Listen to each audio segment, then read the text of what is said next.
Good day to all of you. It's another edition of Wisdom Walks, and I am in an extra special place today. I'm at the base of Mount Shasta doing some waterfall hiking because that is one of my favorite things to do.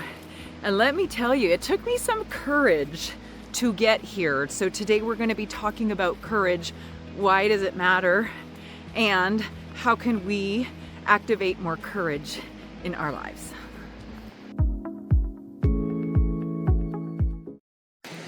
All right, let's talk about courage. This is coming up for me because I am here at the base of Mount Shasta doing a waterfall hike, and I almost didn't come because I was afraid.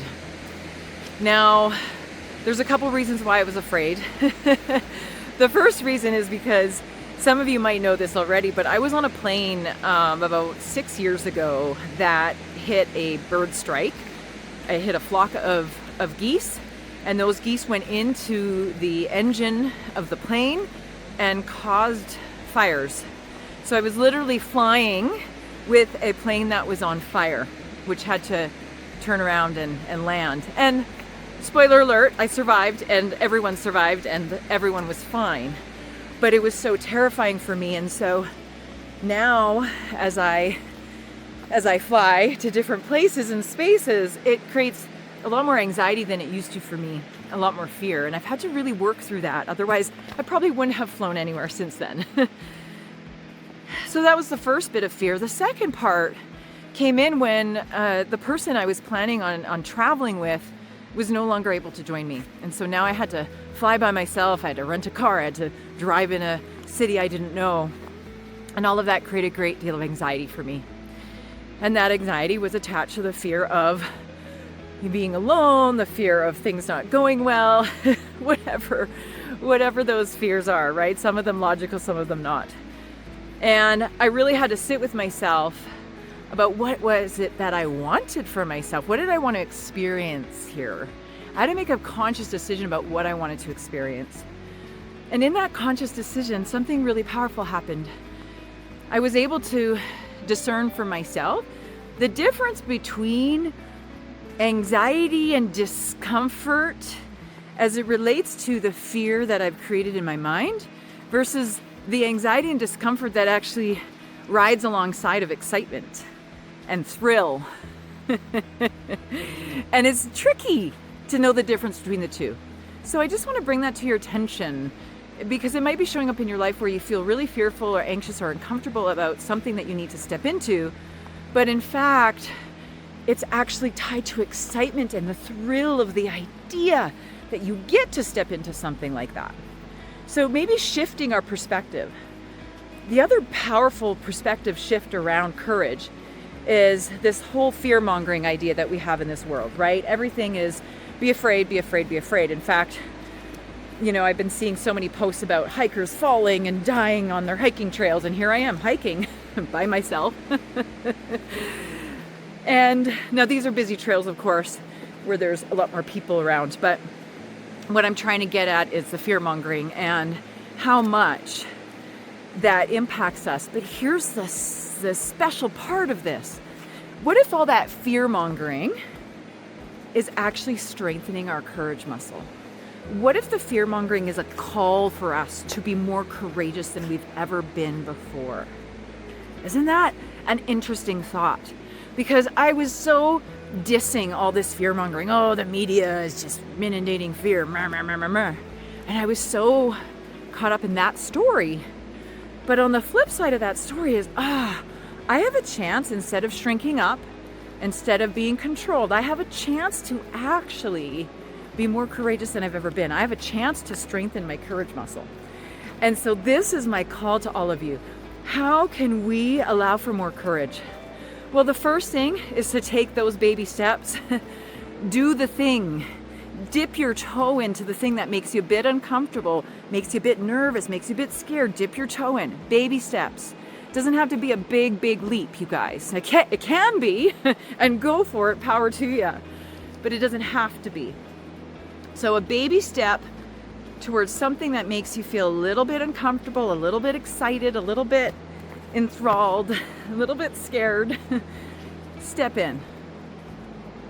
The second thing to strengthen the courage muscle is to really challenge yourself to speak up when there's something you're feeling or experiencing and it's incongruent with the environment. What I mean by this is speaking our truth.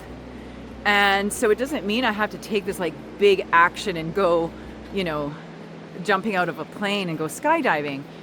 What it can mean is that I can express myself fully, truthfully, and honestly. That requires courage. And I spoke about this a while back around this idea of authenticity and how powerful that is. And so part of courage comes back to, can I be my truest expression of myself in this moment? And that's tied to taking the baby steps, but it's also about having the courage to be fully who I am. And if I'm willing to do that, there's a ripple effect as it expresses into the world. The other thing that we might want to do to lean into this energy of courage is to really get that ego mind in check. And you guys have heard me say this before. When we befriend the ego mind, that ego is what makes up those stories of fear and plays along with that game. Your job is to catch it. Your job is to say, ego, thanks, but I've got this. And I had to say that to my ego on this trip, going on this trip by myself, although meeting up with people. I'm still alone for a lot of the trip, and that's scary. And I really had to put my ego in check and say, ego, you got this. I call her Jane. I said, Jane, we can do this. We can do hard things. We've done hard things before. We can do this too. And so this beautiful opportunity of putting that ego aside and saying, thanks, ego, but I've got this. I know in my heart this is where I'm being called, and I'm going to do it anyways. So putting that ego in check, however you choose to do that. My line is, thanks, ego, but I've got this, or thanks, Jane, but I've got this. You can call your ego whatever you want. Of course, inviting you to give it a name so you can identify it and catch it more often. That really helps us to get that to step aside so that we can have the courage. Courage right now is so important, you guys. Courage to speak the truth, courage to act in integrity, courage to be fully who you are, and the courage to do exciting, amazing, beautiful things. There is waterfalls galore beneath my feet right now. The most magical experience, right? So what a gift for us. What a gift for us in being courageous. Because I'm being courageous and I'm doing things that are stretching me, I'm getting to witness and experience so much of this beauty of this rich life. This is living, you guys. And so when we act in a courageous way, not only do we overcome things that we maybe thought were obstacles or challenges in our way, but when we have courage, we inspire. We move things. There's a ripple that is created while we stand in that courage. And so this is my call for you to be courageous, the call for courage. That's what I'm going to call it, the call for courage. Be courageous. Stretch yourself out of your comfort zone.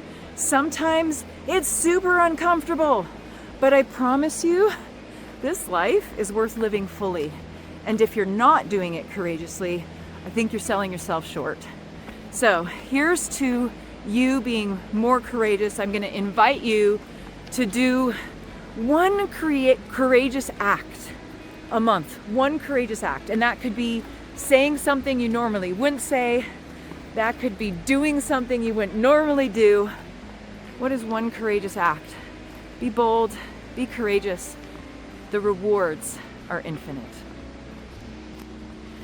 I want to make a quick mention that we have our Ignite Your Intuition program starting up this month. We have a few spaces left and a couple scholarships left.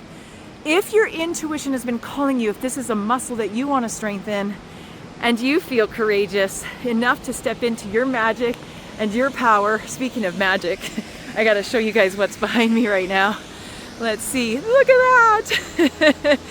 So I want to invite you, if you feel called, please reach out for the Ignite Your Intuition program. There's 2 levels. And it is so powerful and so transformational. It will help you access your inner technology, but more than that, it's going to make your life so much better. So that's an invitation for all of you to check that out. If you haven't, maybe this is your message to lean into that and explore. So I hope to see you there. And in the meantime, be well, everybody. Bye for now.